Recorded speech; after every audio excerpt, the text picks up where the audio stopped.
It doesn't make sense. Like, it just wasn't getting through to her that everything that was going down for a reason. She wasn't trying to.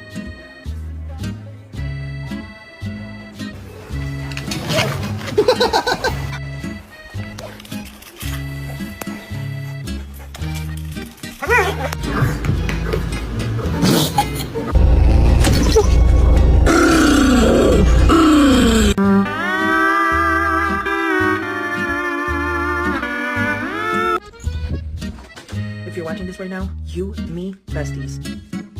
For life.